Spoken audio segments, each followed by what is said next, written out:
Welcome to the latest episode of Let's Talk Blood Cancer, the Patients Podcast. My name is Adam Joyce, former blood cancer patient myself, and I have had some incredible guests on this sofa. But today, Eleanor Woulfe, this story is honestly going to blow you away. Eleanor, welcome to the sofa. Thank you. Before we get into your leukemia story, just tell us a little bit about yourself prior to your diagnosis. Yeah, so, standard kind of was working at the University of Birmingham, was really physically fit, kind of did lots of gym classes, running, loved going out, socialising, never ever thought that cancer, leukemia was ever in that kind of like realm of what I'd be diagnosed with, and then became pregnant in November 2024. Amazing. Which was amazing, and kind of had that first 12 weeks, as everybody does, kind of the sickness and all that kind of stuff, started to feel really good.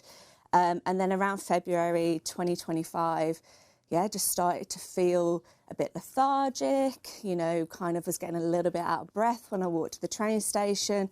But this was your first baby, right? First baby, Okay. So whenever I vocalised it to friends, family, they were like, oh, that's just pregnancy, you'll get used to it.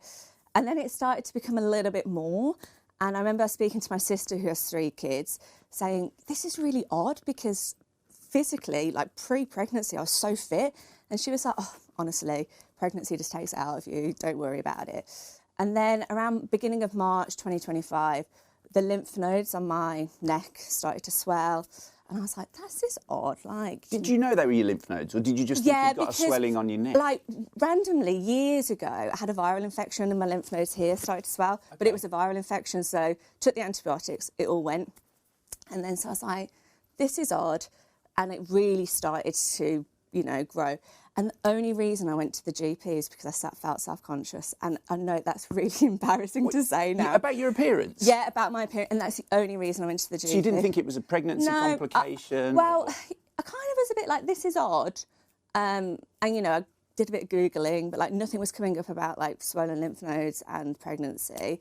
And we were going to a wedding, so I was like, I want these gone. Absolutely. So I went to the GP, had a full blood count, and she was like, your blood's normal. I think you've got a viral infection. Okay. So I took the antibiotics, didn't go down, and actually were getting worse. Right. And then I started to develop unbeknownst to me, I didn't know, but my lymph nodes underneath my armpits were starting to swell. Yeah. So I went back to the GP, again, full blood count test, all normal. And then she was like, I don't really know what's happening here. So sent me away. She said, come back in a few days if nothing's gone down. And then the lymph nodes in my groin started to raise. Right. Went back again and she said, I'm going to refer you to the haematology department on a 2-week thing. I don't think it's cancer, but that's what it's going to come through as. But because you're pregnant, I want to get this sorted. So hang on, that was the first time you heard the word cancer. So she said, I don't think it's cancer. What did you hear? I heard, it's definitely not cancer, you're fine. Yeah. So I was like, okay. Again, so just like it couldn't be because I'm pregnant, you know, I'm not, So you're not a worrier? No, never been a worrier. And we joke now with my consultant that my GP record was tiny. Okay. I never went to the doctors. I just never got ill. Yeah.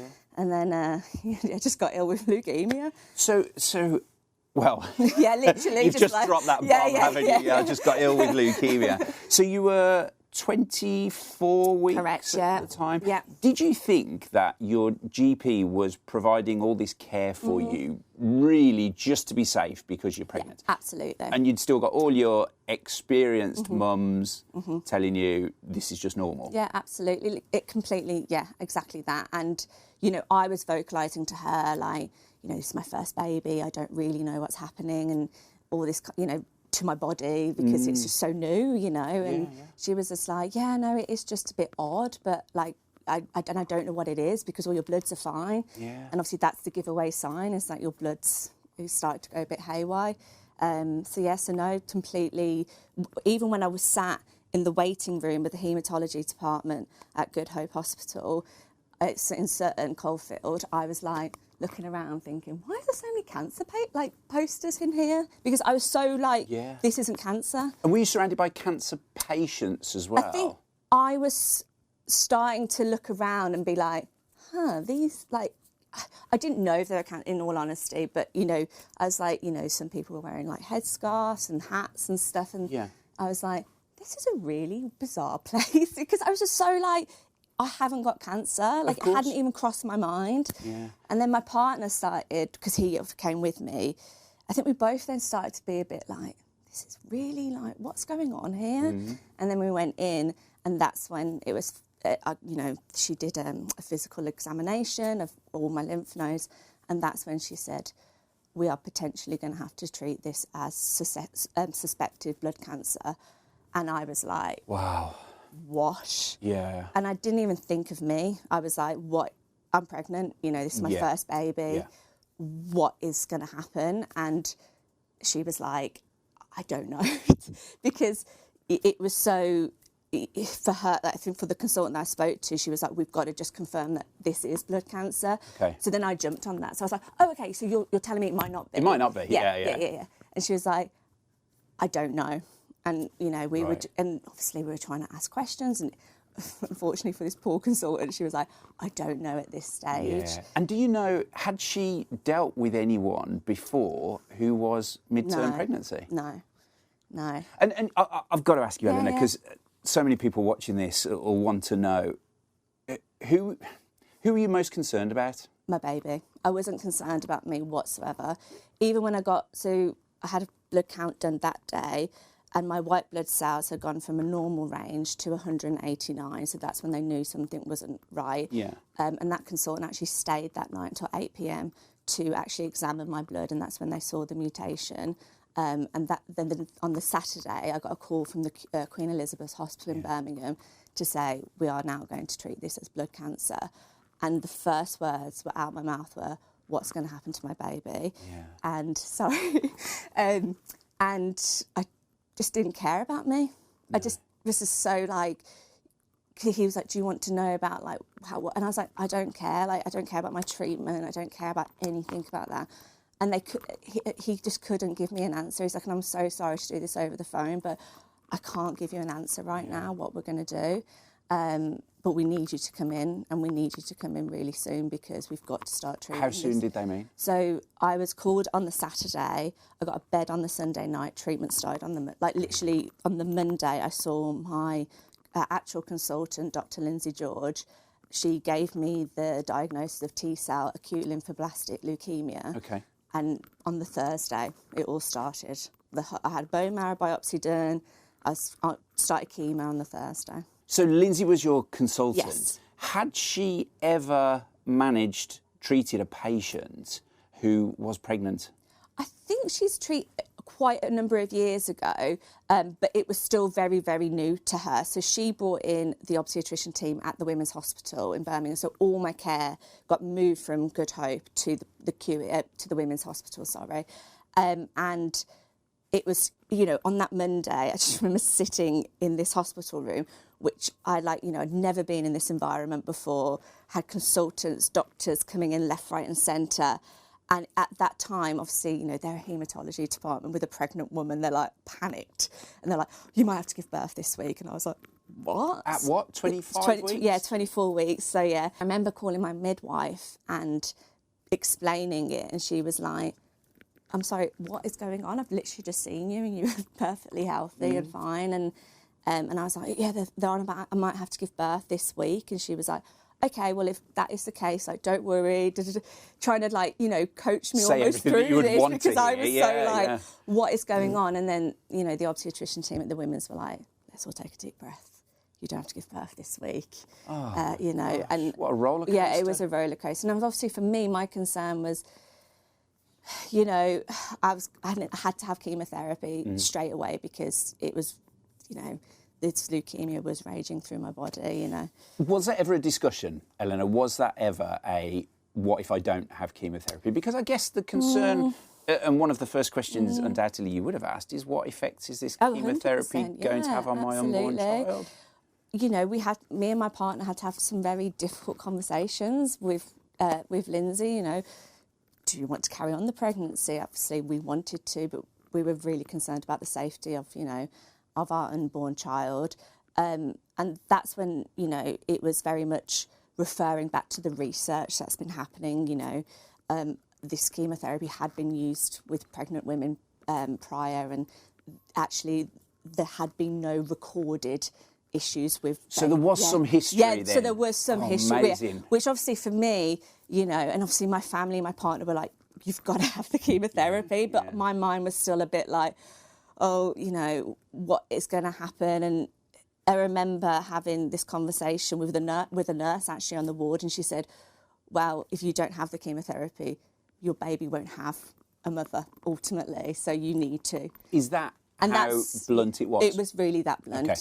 Because when they got all the test results back, they were like, it is literally, you either have the chemotherapy or unfortunately, you know, it goes the other way. So I was like, well, I've got to do this. And yeah, and knowing that actually other women had the chemotherapy, and, you know, their babies had been fine and there had been no recorded kind of issues, it did make me feel a lot more comfortable.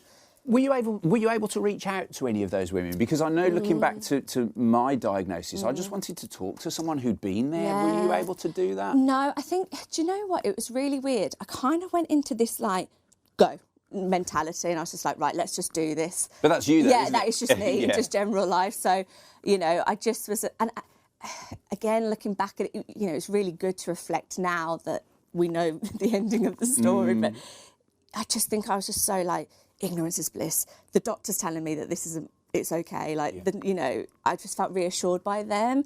And I suppose I just kind of was a bit like, well, let's just keep focused and keep going. And my consultant, my haematologist, Lindsay, was amazing, as, you know, was my obstetrician. And I had checks every single week. You know, I was having scans on a regular basis. So we were never in doubt that Dara, well, we now know Dara was, There's you know... the spoiler. Sorry.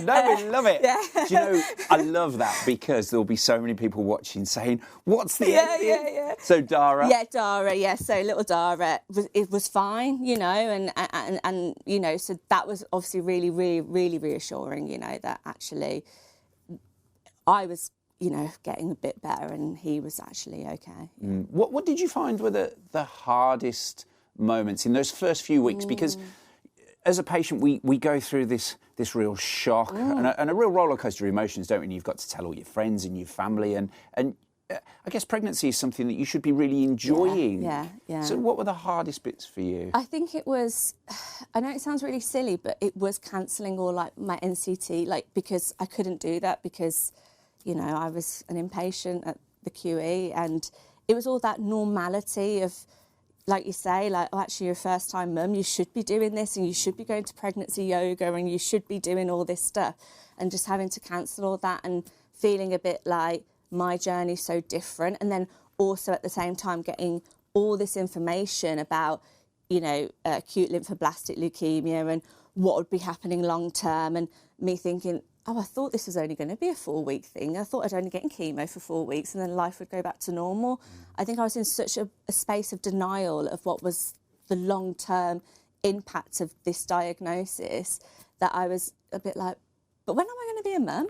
You know, when am I going to be able to do all of that? And, you know, well, precisely, because, you know, from the very beginning, whilst, you know, Dara wasn't going to be born at 24 weeks, there was a question around when is he going to be born, because they couldn't let me go to full term because of the treatment plan. Right. And then it kind of started to chop and change. Like sometimes it was like, maybe we will let you go to full term, but I wouldn't have been able to have certain chemotherapy, and I wouldn't have been able So I was going to ask you that. Why was full term impacted by the treatment plan? Because of I couldn't have certain chemotherapy for one. Okay. And obviously, you know, as you know, when you are diagnosed, you follow a very regimental kind of chemo plan.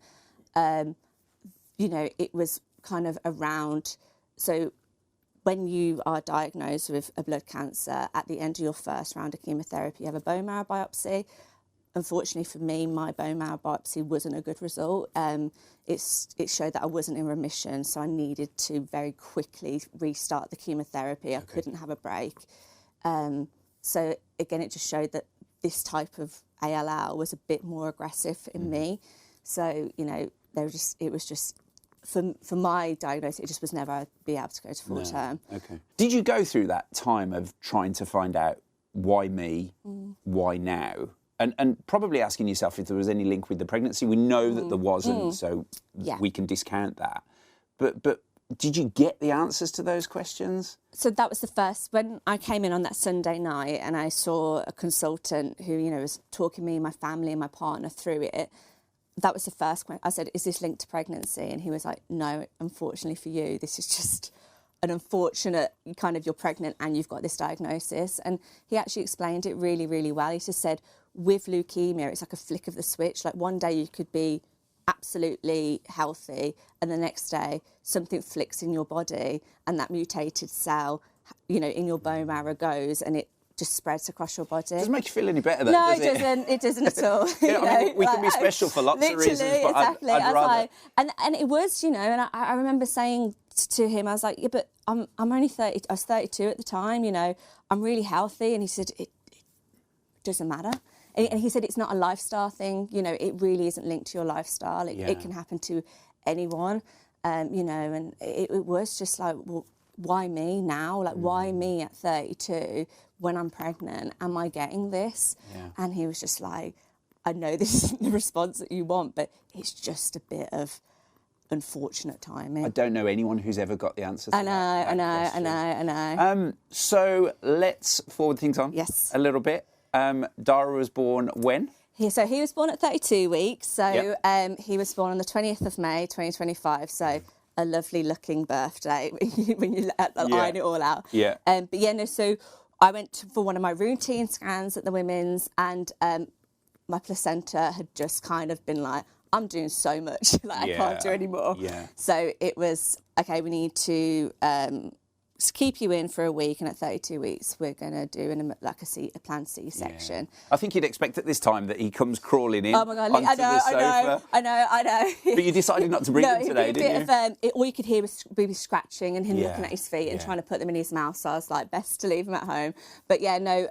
How is he? He's fantastic. He is just like the best thing in the world. He's a ray of sunshine. He's healthy. He is signed off. So he was consultant-led for a little bit because he was in the neonatal care for about 8 weeks because obviously being born at 32 weeks, he was born at £3.6.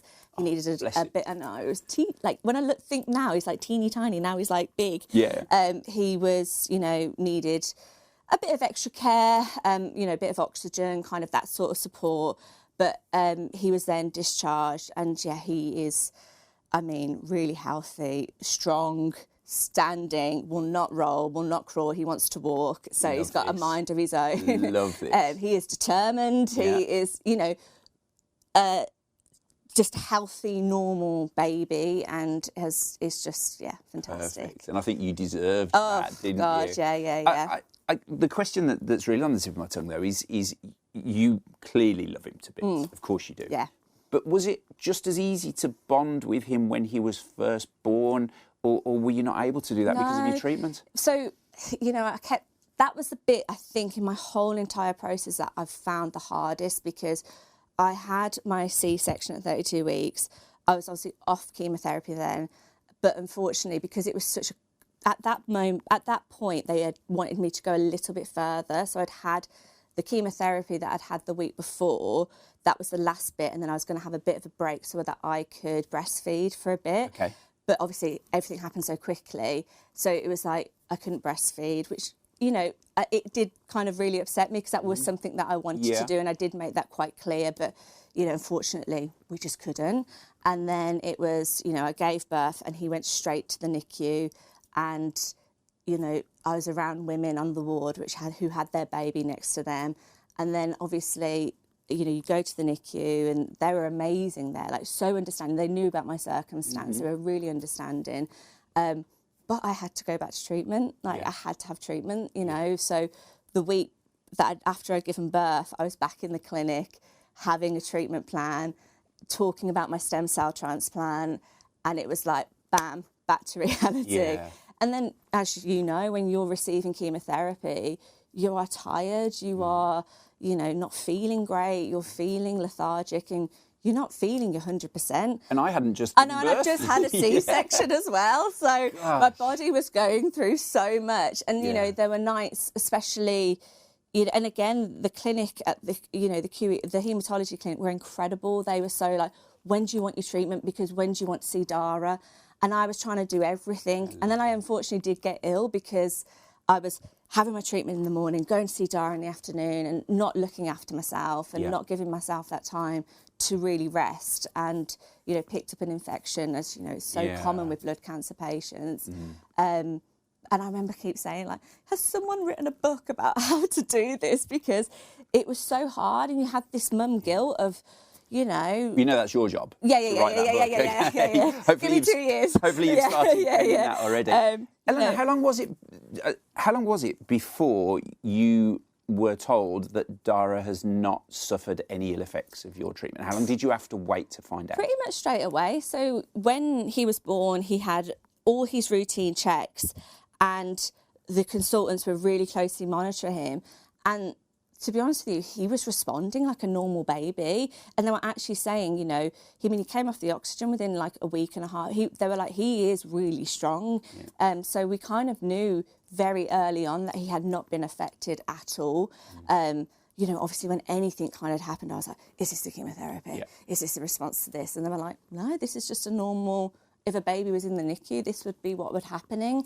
So really, really early on, and, you know, like I say, he is still consultant-led just to have some checks. And they're like, this is a normal baby, like this is a normal, healthy baby, you know, he's absolutely fine. So, you know, it's that sign, you know, I have to admit, me and my partner, Joe, when he came out, we were like, has he got, is he, like, you know, because you just, you know, and they're like, oh my God, he's, you know, perfect and stuff. And let me ask you about Joe. Yes. How was it for him?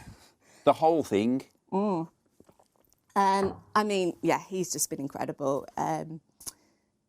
Just so supportive. I can't even imagine what it must be like to, you know, see your partner go through this and then also have a baby. You know, he's had to be mum, dad, everything wrapped into one, because I haven't been around for a considerable amount of time through, like, you know, hospital admissions, through the effects of chemotherapy, through my stem cell.